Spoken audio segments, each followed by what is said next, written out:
everybody, and welcome to another segment of Jabz and Jabz. I'm your host, DJ Jabz.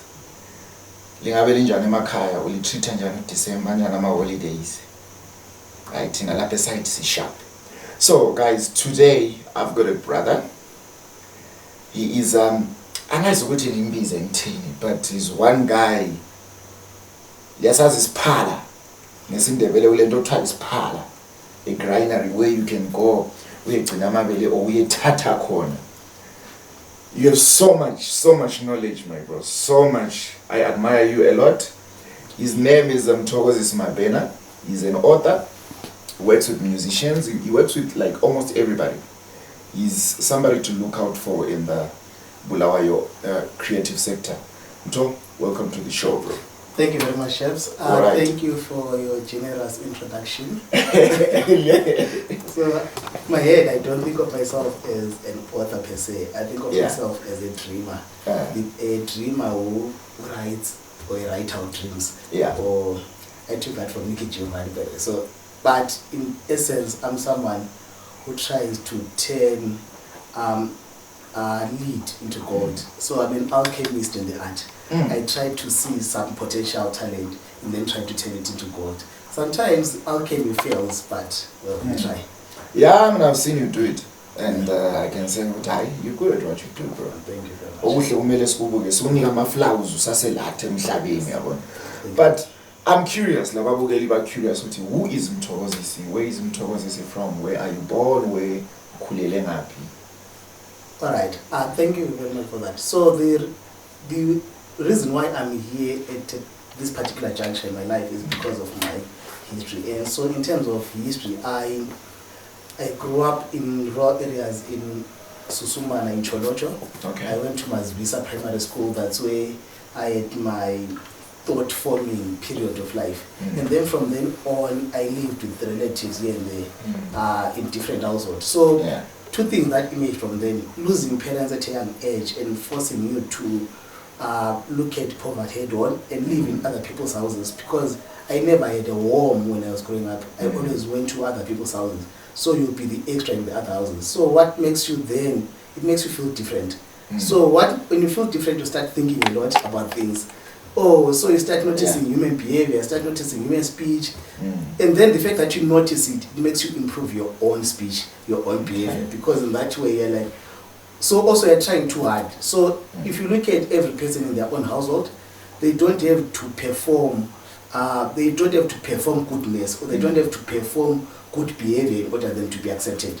Whereas, if you're not from that home, you are forced to say you need to be on good behavior always, and as a result you get punished for bad behavior. Whereas, if you are from that home, if you have bad behavior, you still belong, you still feel the belonging. So, but whereas my belonging was transient based on my own behavior during that period of time.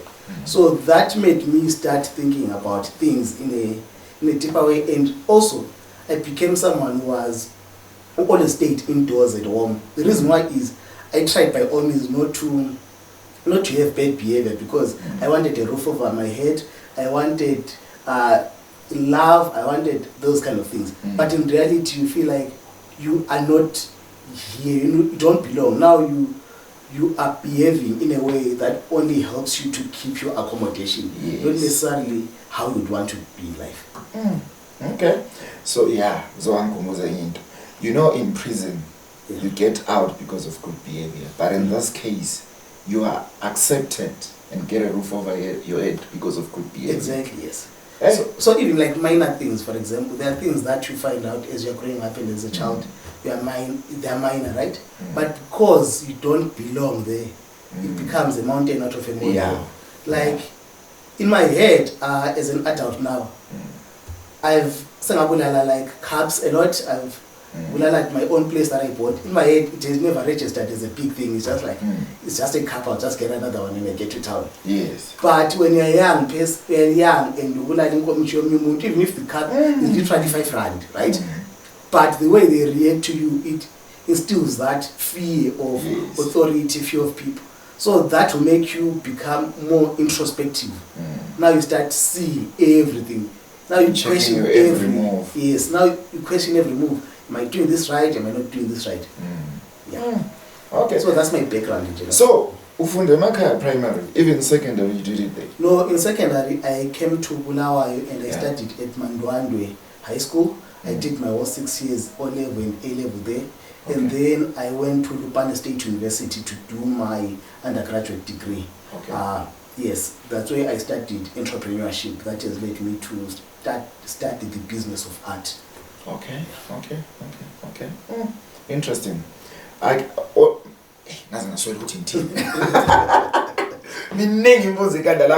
want to ask you. It's just so much. So, recently I came across your work. Yes. Learning to see 25 essays on life and society. Yes. Decide usivele sihle sijampele because ikubona sengathi ngiyakhanya. Inhliziyo yami ifuna ukukhuluma ngayo. Because I noticed ukuthi that work, it's a piece of art according to me. Thank you very much. Wena ungasungathi libhuku. Omunye umuntu athi yini, but omunye athi ngama poems. But I believe it's a piece of art. Yes. But that also addresses things that affect us even as artists or just as human beings in life in general and in the industry. So tell us a bit about that. All right. So I'll give you context and then on why I wrote Learning to See. Yeah. And then afterwards I'll delve into the art space. Okay. So the context is I wasn't writing a book. I wasn't planning to write this book particularly at this time. So what happens is in 2024 there are 100 elections across the world. 50 of those are to select the head of state, right? Then the more you see the electoral space changing, you start to see that now there's a rise of fake news. But Udala we could say this is fake news, but it's no longer fake news. It's now alternative truth. Because what we call fake news are what people accept. Okay. So I've come to realize that a presidential aspirant can come and say immigrants eat cats and dogs and people believe it. And I'm like, how did we lose sight of truth to the extent that things that are obviously lies can now be passable and believable? So that made me introspect to say, this is not only about elections, this is not only about democracy, this is about everything. We've come to realize that we no longer agree on simple things, on the science of, say, climate change. Yeah. So now I'm like, maybe the book particularly is about us as human beings, to say, we have lost sight of sight. We now need to regain back our sight to say there are things that are objectively true, there are things that are objectively real, and then we don't talk about them. So one of those things are, say, depression, right? Which affects a lot of artists. Yeah. So in the book there is a chapter on tackle the disease, the symptom. What does that mean? It means that in the vast majority of instances, we treat depression as a disease per se. But in reality, depression is a symptom that there is a disease. And that disease is not depression. Depression is a symptom that there is a disease. And that disease is not depression. It is what depression is, a highlight of, oh, look at, there is something wrong with this person. Yeah. Right? For example, if you have high temperatures or fever, the doctor doesn't say the high temperature is the disease.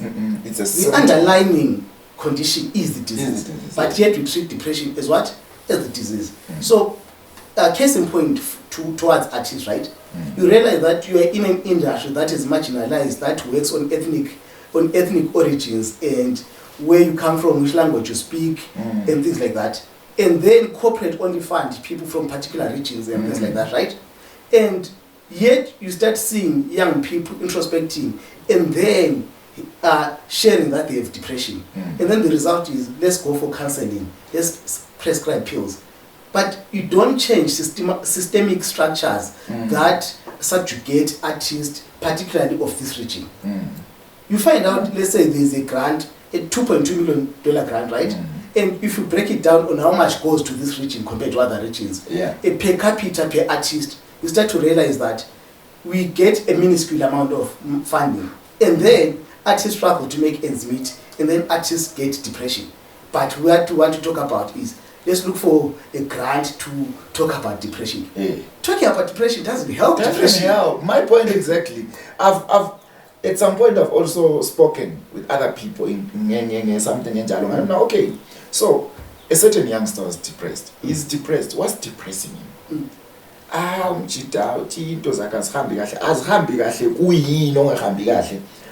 is not making money musically. Okay, why is he not making money? So depression, is it because he's not making money, or the real reason behind it, why is he not making money? Exactly. Yeah. So there's a one of my favorite journalists from the UK called Johan Hari. Yeah. He wrote a book called Lost Connection and the other one, Chasing the Scream. He came to Africa to examine how cultures deal with depression. He says there was a rice farmer, and the rice farmer, whilst they were farming for rice, his food got stuck and rot, and then he started becoming depressed. A person who was very joyful because now he can't go to rice farms anymore because they're always in water and things like that. And then the community, instead of prescribing antidepressants, if the Westerners were to deal with this case, or prescribing psychotherapy or psychology, they decided, oh, this person now has lost their income, they've lost their purpose to life. So what if we buy him a cow and make him a dairy farm? Because this doesn't affect his leg. Yes. And then the person became happy again. Exactly. So us treating depression as if it's just a disease where it's only chemical imbalances. That's not real. Even if you look at the people who think like David Foster Wallace, when he was talking about his depression, it's like, I realized I've lived an American life so much that I always think that the next thing that I'm going to get is what is going to cure my existential angst.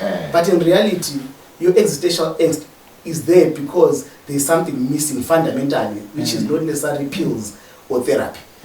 So, as a segue from that, one of the essays that you enjoyed was This Is It. To say the first essay is This Is It. It starts with a verse, Psalm chapter 90 verse 12, that says, Lord, teach us to number our days, that we may apply our hearts unto wisdom. So, but the essay talks about, we all try to look for the next thing, right? We all try to say, we want to be big. In our heads, we imagine a future that is brighter than this. Yes. To the extent that we do not live today. That's it. That part, I felt like you are talking to me direct. When I read through that, okay, first day depression, yes, somebody okuluma address into that people are always failing to address when it comes to depression. But when you spoke about that, you specifically said future addicts. Yes. I was like, okay, what is he talking about? Let me check it out. Then when I went on and you mentioned what you just mentioned, I realized that a lot of us are caught in that loop. Yes, true. A lot of us. So, Angaz, how can that be fixed? But to me, I think it is an issue of being in the moment. Not like carpe diem, like you live only one type of thing, but more of I'm here now. And this here now is important than the future. Than the future, yes. Because I think the present is more important than the future. Because I also write this in the essay to say, if you die today, we're not going to talk about what DJ Jabz aimed to do. We'll talk about what DJ Jabz did. So the current doing is as important as, so it doesn't mean lack ambition. It just means be here now whilst you are trying to go for the next. Another two essays that are also connected to this is the way we romanticize things these days. For example, we now start businesses to say, oh, I'm a founder, without doing anything about it. So there are two essays that I want people to look at. This is entrepreneurship, saying what exactly is entrepreneurship. Entrepreneurship is not branding. Entrepreneurship is not marketing. Entrepreneurship is not flashy logos. Entrepreneurship is not, if your business is reliant on grant funding, that's not entrepreneurship. Entrepreneurship is creating a product. That product, you commodify it, you find a distribution, and you do business management. Then the second essay is on the business of business is business. To say the point of business is making money. We've come to romanticize to say, oh, people love me on the streets. I'm in young hip-hop language, they say God, I'm the God. But if you're not making money, you're not in business. So my point is, these are the realities that have now been forgotten, to opt for expedience, for social expedience, to say, oh, now we want to be in these spaces where you find a big NGO funding a workshop, but that workshop is about, start a business. But in reality, Business is about doing and making money. If your business is not making money, it's not. So, and one other essay that I think is important, I'm trying to think of essays that I think are important to me. Yes, it's on average. Yeah. There are 107 to 108 billion people who have ever been born and lived on this planet, right? Yeah. Of the 107 to 108 billion people, at least if we want to be generous and guesstimate, it will be 10 million people that have been remarkable. These are your Nicky Giovanni's, the Bill Gates, the Mark Zuckerberg, the Musa Mesa from Mali, the Mziligazis of this world. If you do the numbers, that's like 0.01% of everyone who's ever existed. Yet, in our culture from primary school, A level, advanced level, university, we are taught to be special, we are taught to be brilliant. To the extent that even kids at kindergarten are told, you are special, you are special. Yes. In reality is, no, we are not. No, we are not. Why? Why is it you are not? No. My point is, it's only 0.01% of people who are ever going to make a remarkable impact in the world. So if you push 99.9% of people to think, to try to achieve a dream that is unattainable in itself, you find what happens in 40 years. At 40, they start having an existential crisis, what we call the midlife crisis, to realize that they were sold a lie. They were never going to what? To be that person. And now, after the existential crisis, after the midlife crisis, people start to divorce, they start doing things that are meant for young people, start looking for young women and things like that. Yes. But in reality is, this person became delusional because they were given a false dream. The dream was false. It never existed in the first place. That's why it's never called an American reality. It's an American dream. But then who gave them that dream? Who sold them that dream? Television and mass media and pop psychology, including religion. Religion taught you animals that are human beings that they are divine. Poetry gave them in orations of grandeur. And then media gives us all of these rags to riches movie. Like The Pursuit of Happiness with Will Smith, it's a rags to riches movie. Yes. All of these, even The Wolf of Wall Street, rags to riches movie. All of these movies that are like rags to riches, they try to tell you that rags to riches is more common than it is. The reason why it is romanticized in as a movie is because it's rare. Look at how many people are born in Africa that are born and bound in poverty. The problem to us people who live in the urban areas are not aware of poverty of Africa as we think we are. We have internet, we lie to our brain, we see there's a lot of then we poverty out forget, there. right? But is it not an issue of opportunity? That's what I was going to say. The majority of people are born poor, die poor. Less than, there's a very few minuscule percentage of people with $1,000 saved in their bank accounts today. Yet we want to make as if this is more common than not. To the extent that young people will start selling their bodies in order to get the next dollar because they think other people are getting their next dollar. Yet it's because other people also think other people are getting the next dollar. So it becomes keeping up with the Joneses and the rate race at the end of the day. So my point is, embrace an average life. Go to school, become a teacher, build your house, live your life, have grandchildren, die. You would have lived a life well lived. Number your days as the Lord asks us to do. Instead of us trying to say, I'm going to be the next Bill Gates and then become sad afterwards. Also, I'm not saying do not be ambitious. I'm not telling this to dreamers. I'm telling this to the average person. Now we need dreamers in this world too, for the world to go to the next level. But at the same time, as an average person, accept that eventually you might not be remarkable.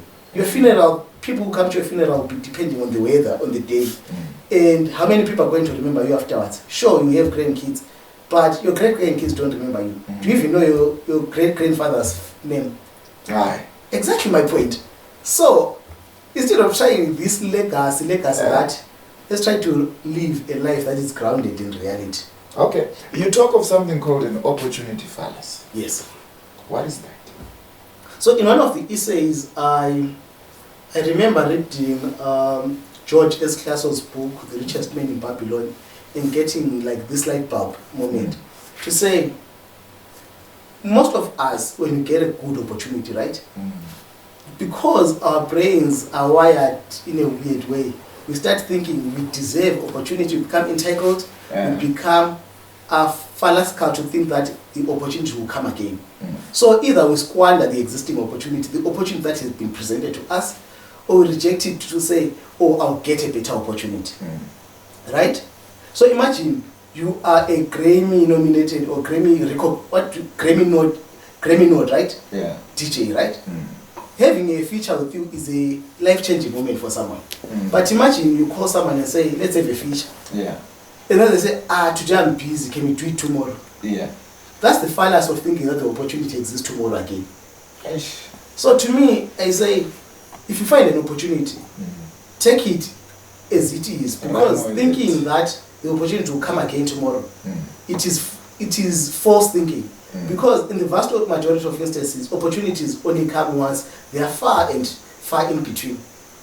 So what we need to do is, particularly as young people, particularly as artists, when you get a good opportunity, to take it and run with it. All right. Yeah. It's a lot. Nchilo vele siqalisa ukuthi hayi wena you are like isiphala solwazi. Kumele bakubize njalo. People are crying saying sesilahlekelwe ngumdala lapho uphathisa, but I'm happy to say there's people who are left behind who have so much knowledge and are willing to share it. And I'm sure Uti Lao, you're one of the people who used to share with him as well. Yes, I definitely. So yeah, man. Yeah, man. But kodwa ngokubona kwakho wena i-industry to le njengoba sike sakhuluma ngayo ekuqaliseni, what can be done to improve it? There are things that we should discuss off camera and things that should be discussed on camera. So on camera, no, because some strategies are personal and related to the people that can make it happen. Least people block them. So then you have to talk about, let's talk about at policy level, right? Yeah. At policy level, I think we need the government to recognize arts. For example, the first part is to quantify the arts as a financial stream, to say how much money does art bring into Zimbabwe, and what kind of art and where exactly. And then we say, let's double down on art that brings money, and the art that doesn't bring money, let's try to see ways on how to monetize it, right? So, for example, a basic things like we need to have a website, even government owned or UN owned, whatever, a website for visual artists in Zimbabwe where you can just browse and click and purchase material from visual artists in Zimbabwe. We need to have an association that is automated, unlike what we have currently, where they still write letters and screenshots and put on social media. We need an association that is a SaaS platform where artists can log in, register their music, connect the rights, submit to radio without leaving that platform. All right. Because now we have to do a lot of heavy lifting. For example, submitting music to radio, getting an interview, whatever. These are like, you have to call, WhatsApp, email, whatever. But if you have one SaaS platform for everything. Like a Samro, so you register there, you submit your music there, you notify them, and you can even send it to radio. You automate it to TV, automate it for ad agencies and things like that. So if we can get to that level of organization, then we can start. Then on the other part is, it is because our art is... this morning I was listening to favorite artists which are largely South African. And then I was asking myself, why do I listen to South African artists? I realized I listen to South African artists because they literally speak my language. Not emotionally, as in literal language. Okay. I can hear South African artists without to ask, what does it mean by saying this? What does it mean by saying this? Yeah. Whereas Zimbabwean artists, I can't hear what they say, right? Because of language barrier, most of the times. So my question is, we need to make sure that, because we always cry and say, as I did earlier, and say there is a marginalized group of artists that cannot penetrate a certain demographic. But I come to realize also because they can't hear us too. Yeah. So how then can we create a united artist front of Zimbabwe if there is still that demographic barrier, whether is it language or ethnicity? I think this is one of the major issues. And then the offline conversation would be the one on how then, even with that barrier, can we still thrive? That would be an offline conversation. Yeah, because always, uzathola ukuthi once you fix a barrier language, there is another one now, a geography, which you have to, something will keep coming, but you will always be finding solutions. Mobile, I mean, a language is one of the things I've been preaching to people. Guys, when you are doing music, remember to treat your music as a business, a product. Treat yourself as a brand. Your music, it could be a business, it could be a product, and always remember what the target market. In market yako, do they relate to what you are offering? Can they consume it or not? And into ikhulumileyo, yes, largely yes. Today, akula muntu ongachona download the album, don't get a you will download the popular songs because almost would do but you download what you can just. Ngawubuza akathe simbuza abantu even bona lapha ngengoma zika Awilo lo ngoma. Abantu bayamazi uCarolina because it was a big song. But ezinye you can't remember them. So if it's a case whereby you can hear that thing, it's easy ukuthi ihlale le ngqondo, it's easy ukuthi support, it's easy ukuthi. And a lot of people in Bulawayo don't want to face that truth, that reality. Guys, at some point, if we would maybe when language we understand, at least collaborate with somebody who can bring that touch, then usubambe both sides. But yeah, so I think the language issue and the ethnicity issue are like, and demographics issues are minor in terms of the music music industry. What we have is an institutional void. Yeah, we don't have institutions that can support and sustain art in Zimbabwe. Yeah, we don't have that. And the ones that are existing are corrupt, if you are being honest. So, if we can build strong institutions, actually the Nobel Peace Prize for Economics of 2024, the paper that won, it was on, that's the only differentiator between a rich country and a poor country, is strong institutions. And I think that strong institution is also sectorial. So even in art sector, I think that without strong institutions to support and sustain art, it is hard for us to cross that barrier. Do we have a hub that does social media management for artists? Now I have an album. Alright, guys, have the album, you guys manage everything. Or do we have a hub that does a peak mastering and peak mixing for artists, song arrangement and things like that? Do you have a hub that does music writing? To say, guys, I have the beats, I have a new album that want to come out, please write the lyrics to all these songs and then give me the reference track, and then they do that. We don't have. All of us want to do siloed, individualized things. I want to be my own boss, I want to be my own boss. But being the king of the pond is worse than being the king of, by being just a fish in the ocean. Yes. My pastor this Sunday said, a dead lion, a living door is better than a dead lion. But it's true, because even our record label structures have since long collapsed, and especially here it's totally non-existent. True. So ngokunyakabe kusibisele emuva khona lokho ukuthi uyaqalela ngaphi usiya ngaphi. But Mtho, it's been a wonderful time having you. Thank you very much for having me. Whenever I'm around you, I always want to listen.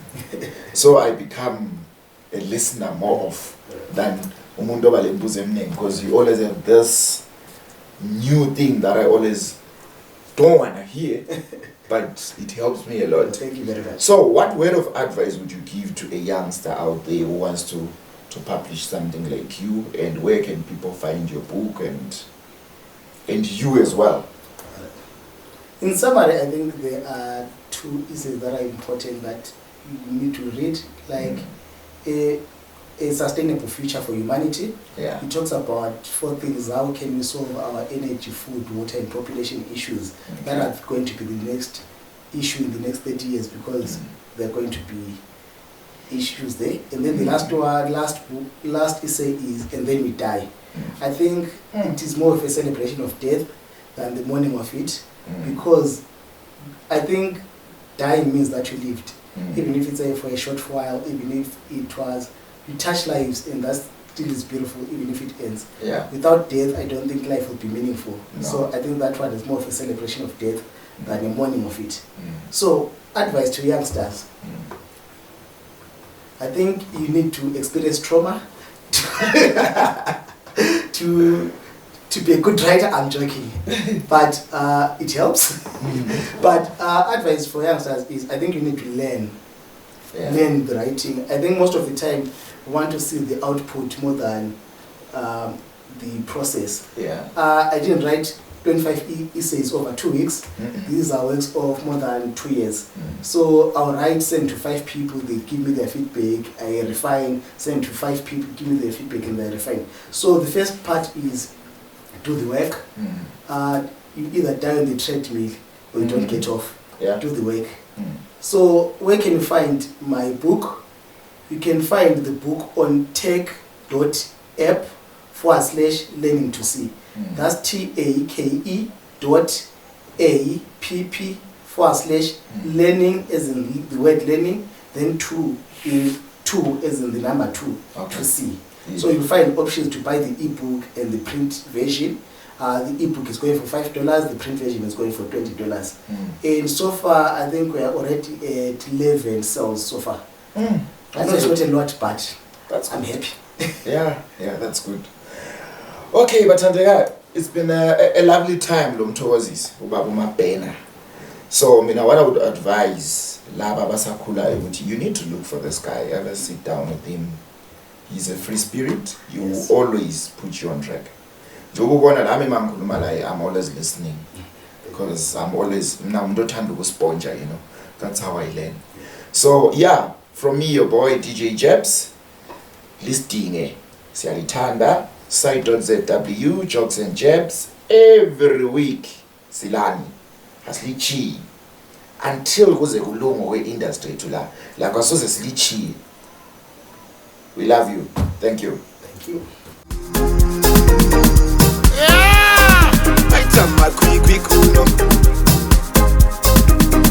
Ready?